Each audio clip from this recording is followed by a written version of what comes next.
한 위원장을 제가 한번 만났거든요. 그랬더니 그렇게 유연한 사고를 하시더라고요. 나온대요, 안 나온대요? 누구예요? 한동훈 위원장이요. 안 나온다고 그랬어요. 네, 이 발언은 정가를 발칵 뒤집어놨습니다. 그러자 곧바로 착각을 했다는 해명이 나왔습니다. 황우여 위원장은 한동훈 전 위원장을 만난 사실이 없고 조정훈 위원장을 언급하려던 거였다라고 말이죠. 한동훈과 조정훈, 딱 한 글자를 빼면 전혀 다른 이름입니다. 내가 말한 훈이가 그 훈이가 아니었다는 황우여 위원장의 말. 단순한 말실수라고 봐야 할까요? 아니면 비밀이 무심코 튀어나온 걸까요? 네, 두 번째 이슈, 그 훈이 아니고라고 저희가 제목을 달아봤는데 황우여 국민의힘 비상대책위원장의 말실수일까 아닐까, 이게 지금 관심입니다. 자, 한동훈 전 위원장을 한번 만났다. 전당대회에 안 나온다고 했다. 오늘 아침 라디오 인터뷰에서 이렇게 얘기했어요. 오해받는 것 같았다고 했다. 자기는 그런 뜻 없다고 얘기했다. 진행자가 재차 물으니까 이렇게까지 얘기를 했습니다. 자, 김재현 위원님, 황우여 위원장 잘 아시잖아요. 네. 말실수일까요, 아닐까요? 황우여 위원장님, 저도 좀 궁금해서 방송 출연하기 전에 장시간 통화는 좀 했습니다. 아, 통화하셨습니까? 네, 근데 이제 우리 황우여 위원장님이 그 알려진 대로 어당팔이라고 하잖아요. 어수룩해 보이지만 당수팔단이라고. 예. 어수룩한 분이, 어수룩하게 보여도 당수팔단인 분이 실수를 그냥 아무렇게나 하지는 않거든요. 그래서 제가 여러 가지를 물어봤는데 뭐 결론은 저한테도 어수룩하게 대답하시더라고요. 근데 또렷하게 실수도 아니다 이렇게 얘기는 안 하신 건가요? 뭐 실수라고 하시죠, 당연히. 근데 예. 이제 제가 오랫동안 배운 분이 실수를 하더라도 뭔가 밑자락이 있을 것 같아서 쭉 제 나름대로 생각을 해보는데요. 우리 그 황우여 비대위원장은 어쨌든 한동훈 위원장이 전당대회에 출마하는 것이 좀 적절하지 않다는 생각은 갖고 있다고 알려져 있지 않습니까, 예. 여러분? 그래서 아마 이번 기회에 스스로 밑자락을 깐 것 아닌가, 네. 저 뭐 개인적으로 그렇게 생각이 본심이 들었습니다. 튀어나왔을 수도 있겠네요. 그리고요, 사실 한동훈 위원장이 아니라 조정훈 위원장이라고 그 말하려고 했는데 한 위원장이라고 나왔다면 이게 한동훈이 아니고 한정훈이었으면 가능해요, 한 위원장이. 예. 근데 훈이 같다고 해서 착각했다는 건 좀 우리 황우여 위원장의 평소 그 여러 가지 그 보여준 모습에 비해서 저는 이해가 되지 않았거든요. 그래서 만난 적이 있는지 그 부분에 대해서도 좀 애매하게 보여주시는 것 같아요. 그래서 저는 제가 보기에는 아마 비대위원장으로서 당의 지금 분란의 여지를 좀 차단하고자 하는 나름대로 당수팔단의 모습을 보인 건 아닌가, 그 생각을 했습니다. 자, 당수팔단에 정말 고단수의 뭔가의 메시지인가 아닌가 좀 더 살펴보겠습니다. 그래서 그 뒤에 국민의힘에서 이렇게 해명을 바로 했습니다. 만난 사실이 없다. 조정훈 위원장이 백서 제작에 부담을 가져서 출마하지 않는다는 내용을 언급한 것이지, 그러니까 조정훈이지 한동훈이 아니다. 그 훈이가 아니다라고 국민의힘에서 해명을 했습니다. 그런데 조국혁신당에서 지금 한동훈 위원장 탄핵안을 내겠다고 하잖아요. 예. 탄핵안이 아니죠. 특검 법안을 내겠다고 하는 거잖아요. 이 소식 처음 들으셨을 때 좀 놀라지 않으셨어요? 글쎄요. 저것은 다른 당의 어떤 일이라서 그 부분에 대해서 특별히 놀란 건 없고요. 저걸 보면서 김재현 의원님 아마 추측하신 게 저도 맞지 않을까 싶습니다. 예. 다만 좀 다른 것은 이게 그 뜻이 황우여 비대위원장 본인의 뜻이 아니라 대통령의 뜻이 아닐까 싶습니다. 대통령의 뜻이요? 예. 그러면 대통령의 뜻이 그러하기 때문에 실수를 가장하여 저런 이야기를 했다라고 봐야 될까요? 예. 김용남 의원님 어떠세요? 그래서 별명이 황우여 위원장님의 별명이 어당팔인 건 맞는데 물론 이름이 훈자 빼고는 완전히 다르잖아요. 동훈이 아니고 정훈을 내가 얘기한 거다 그러는데 성도 다르기 때문에 그렇죠. 좀처럼 그런 실수를 하기는 쉽지 않아 보입니다만 라디오 인터뷰 내용을 보면 조정훈 의원을 언급하려고 했던 거는 맞는 것 같아요. 맥락상으로 보면. 예, 맥락상으로 보면 뭐 사과를 유연한 사과를 했다는 부분하고 또 모든 조사를 마친 뒤에 전당대회 뒤에 했으면 하는 바람이 있더라. 이거는 이제 총선 백서 관련한 내용으로 들리거든요. 그러니까 지금 조정훈 의원이 총선 백서와 관련한 책임을 맡고 있잖아요. 그래서 이거는 단순한 정말 실수를 하신 거 아닌가라는 생각은 듭니다. 네. 자, 한동훈 전 비대위원장이 국민의힘의 전당대회 출마 거의 기정사실화되는 분위기인데 오늘 오전에 이런 보도가 나왔습니다. 지구당을 부활해야 된다. TV조선 보도인데요. 한 전 위원장이 당선자, 낙선자들을 최근에 만나서 이런 얘기를 했다고 합니다. 김유정 위원님, 네. 지구당이 뭡니까? 그러니까 각 지역마다 이를테면 마포갑, 마포을 지역이 있으면 지역마다 있는 당사라고 보면 되죠. 지역위원회. 지역의 당사. 당사. 그러니까 지구당이라고 예전에는 이제 당협위원장 지금은 이렇게 얘기합니다만 그때는 지구당 위원장 이런 식으로 표현을 했었거든요. 그래서 이게 이제 쭉 유지가 되다가 2002년 그 한나라당 차떼기 뭐 이런 사건들 때문에 오세훈법이라고 불리우는 뭐 정당법, 뭐 선거자금법, 뭐 이런 정치자금법 이런 거 개정이 되면서 지구당이 다 이제 없어졌거든요. 그래서 근데 공교롭게도 이재명 대표도 최근에 이 지구당 부활에 대해서 필요하다 얘기를 한 바가 있고 또 한동훈 위원장도 지금 지구당 부활 얘기를 했는데 지금 현재로서는 뭐 당협위원회가 뭐 사무실을 가질 수도 없고 이를테면 원외위원장들이 뭐 후원금을 거둘 수도 없고 선거 때만 이제 가능한 그런 얘기여서 실질적으로 현역 의원들은 이를테면 국회의원 땡땡땡 사무소를 낼 수 있습니다마는 원외나 신진 인사들은 뭐 그런 사무실을 가질 수 있는 어떤 법적인 근거가 없기 때문에 사실은 굉장히 신인들에게 불리한 구조거든요. 그러니까 그런 것들을 시대 흐름에 맞춰서 조금 변화시켜 보자. 과거의 지구당을 좀 부활시켜서 원외위원장들도 뭐 이를테면은 후원금도 좀 거둘 수 있고 사무실을 유지하면서 정치 활동을 할 수 있게 하자라는 그런 취지거든요. 그런데 이제 문제는 그 차떼기 사건에서 비롯됐습니다마는 이게 돈이 좀 많이 들어가잖아요. 지구당 사무실 유지비도 들어가는 거고 이를테면 유급 사무원도 있어야 되고 그래서 이제 회계 투명성이나 이런 부분들을 한동훈 위원장도 얘기를 했던데 이제 돈 문제, 금전 문제가 생기기 때문에 그런 것들을 이제 후원금 걷어서 세월이 변했으니까 시대 변화에 발맞춰서 중앙선관위에서도 이게 좀 필요하다 얘기한 바도 있고요. 그래서 그런 것들은 회계 투명성이나 조금 또 당원들의 어떤 요구 이런 거하고 조금 잘 버무려서 정개특위에서 논의를 한다면 여야가 합의만 이루면 가능한 일이거든요. 그런데 공교롭게 비슷한 시점에 지금 민주당에서도 얘기가 나왔고 한동훈 위원장도 전대 출마가 거의 기정사실화 돼가고 있는 이 시점에 나왔기 때문에 여야의 좀 합의가 필요한 거고 그러면요. 합의하면 가능한 일이죠.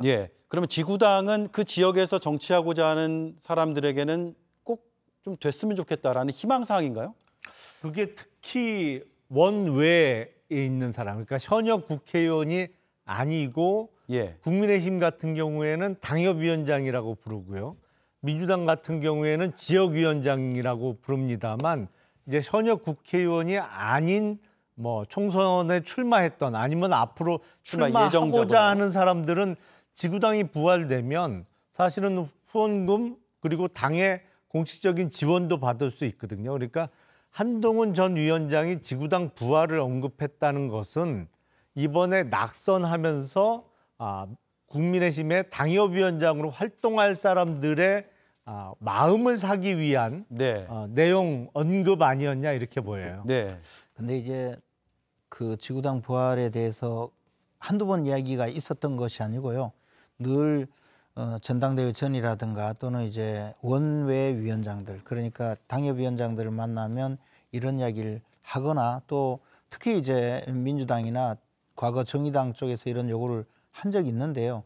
이렇게 됐을 때 과거 제가 처음 초선 의원 시절에 이 지구당이 없어질 당시의 그 상황을 되돌이켜 보면 이른바 돈 먹는 하마라는 이름으로 지구당이 엄청나게 그 비용 부담이 많고 그것이 사실은 말로는 후원금을 걷는다 하지만 많은 민폐를 끼치게 되고 결국 부정원상이다 해서 없어진 것이고요. 예. 전 세계에서 민주국가에서 이런 지구당을 운영하는 나라가 그렇게 많지 않습니다. 대부분 원내 정당으로 운영을 하는 것이고 그에 대해서 예를 들어 국고보조가 있는 경우도 있지만 이렇게 낙선한 정당의 조직이 만들어져서 또 후원금을 거두고 그걸 통해서 정치 활동을 한다고 해서 새로운 조직을 만들고 하는 것에 대해서 좋은 의미도 있지만 결국은 또 좋지 않은 의미도 있기 때문에 그동안 그 많이 지속되어 오던 그 지구당 제도를 없앤 것이거든요. 네. 이것을 부활한다면 반드시 첫 번째는 돈 문제가 있다는 거.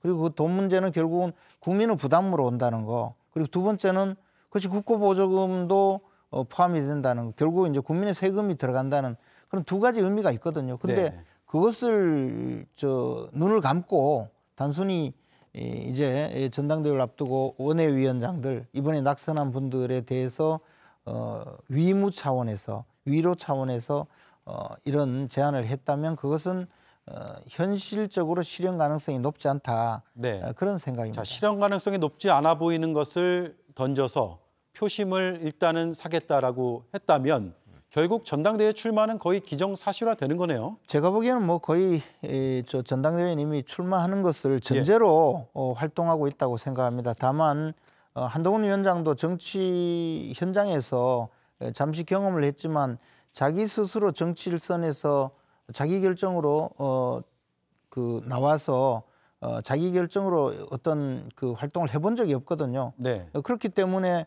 이번에 내가 출마를 해서 당대표가 되겠다는 생각은 하겠지만 그것을 현실화하기에는 여러 가지 난관이 있고 고려 사안이 있을 겁니다. 저는 그 과정에서 지금 하나씩 검토 중에 있는 것이고 네. 출마는 뭐 거의 기정사실화되어 있다고 생각을 네. 합니다. 그동안의 행보가 그랬죠. 총선 참패 책임지고 물러난 이후에 모습도 많이 목격이 됐고 길거리 걷는 모습도 있었고요. 또 양재도서관에서 책 읽는 모습도 있었고 한 식당에 방문을 했는데 강남의 한 식당인 것 같습니다. 사진이 찍혔습니다. 그리고 현안에 대한 입장도 밝히기로 했죠. 자, 그래서 이제 전당대회 출마 선언만 남았다라는 얘기들이 많은데 조국 혁신당에서 상당히 한동훈 위원장을 예의주시하고 있잖아요. 네, 그렇습니다. 언제쯤 어떤 모습으로 나타날 거라고 보십니까? 글쎄요, 저도 뭐 정치 신인인데다가 그 검사 한동훈의 행동 양태에 대해서는 잘 알지만 정치인 한동훈의 행동 양태에 대해서는 사실 잘 알지 못합니다. 예. 그 부분은 좀 예측하기가 어렵습니다. 예. 자, 전당대회가 7월 말에서 8월 정도로 지금 예상이 되고 있는데 김용남 의원님, 어느 시점이 가장 극적 효과를 위해서는 좋다고 판단될까요?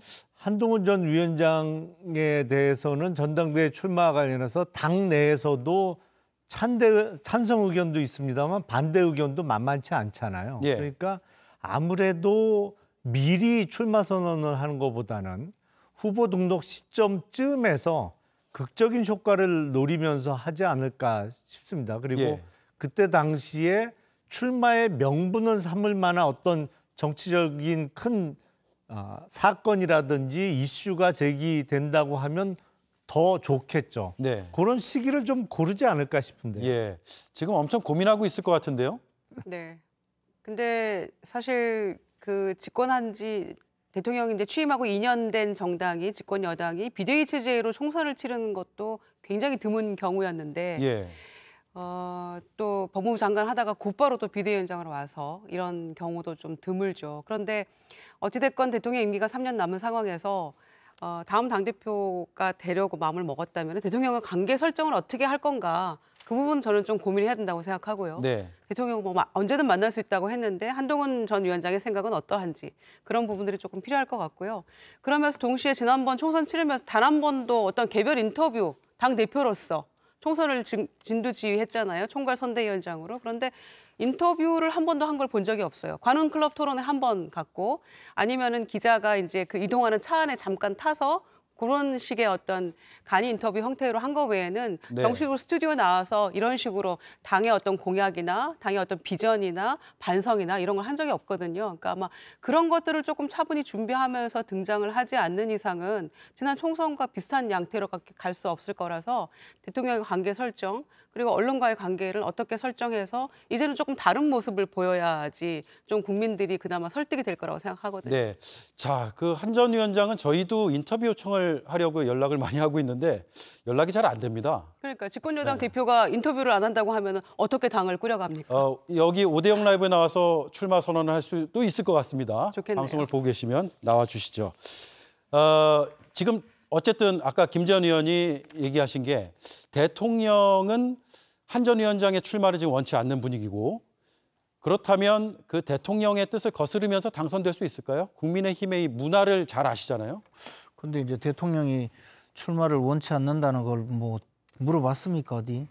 또 알 수도 없는 일이죠. 네. 그러나 어찌됐든 대통령과의 관계가 그렇게 썩 원만하지 못하다는 건 여러 가지로 보이거든요. 사무처 직원들하고는 식사를 하면서 대통령과 밥을 먹지 않겠다고 하는 것은 굉장히 이례적인 일이죠. 그러나 뭐 그렇다고 하더라도 역대 당대표들이요. 우리 국민의힘 과거 자유한국당, 새누리당, 뭐 한나라당 이렇게 역으로 갔을 때 대통령과 그렇게 원만하지 못한 당대표가 꽤 있었습니다. 예. 그중에 이명박 대통령 시절에 홍준표 대표도 그렇게 대통령과 원만하지 못했었고요. 예. 그다음에 그 박근혜 전 대통령이 비대위원장으로 등장할 때도 사실은 그 이명박 대통령 측과 그렇게 원만하지 못했고 박근혜 대통령 시절에 사실 그 김무성 대표가 등장하는 과정은요 굉장히 드라마틱했죠. 그리고 그렇기 때문에 저는 당대표가 대통령의 지지를 얻어야 당대표가 된다고 그리고 그런 문화에 있다라고 미리 규정하고 국민의힘을 보는 것은 온당치 않다고 봅니다. 그러나 알겠습니다. 어쨌든 그러나 대통령은 지분이 있죠. 그래서 이것을 이겨낼 수 있는 그런 지금 능력이 있다고 보면 출마를 할 거고요. 네. 좀 부담스러우면 또 마지막에 또 없었던 일로 또 끝날 수도 있죠. 예. 자, 마지막으로 아주 짧게 김용남 의원께 여쭤보겠습니다. 나오게 된다면 당선 가능성 지금 뭐 여론조사는 압도적인 것 같습니다. 어떻게 보세요? 근데 만약에 한동훈 전 위원장이 나오게 된다고 하면 이른바 친윤 후보를 누군가는 내세우겠죠. 네. 대통령실에서도 한동훈 위원장에 대해서는 사실상 비토를 하고 있는 입장이기 때문에 대항마로 누군가를 내세우고 그쪽에 힘을 실어주려고 노력을 할 겁니다. 그러다 보면 또 전당대회 룰을 건드릴 수도 있을 거고요. 뭐 물론 룰이 어떻게 조정되느냐가 가장 중요한 변수 중에 하나가 되겠습니다만 글쎄요, 뭐 일합을 겨뤄봐야 알겠죠. 네, 승부는. 알겠습니다. 오늘 네 분의 말씀 여기까지 듣겠습니다.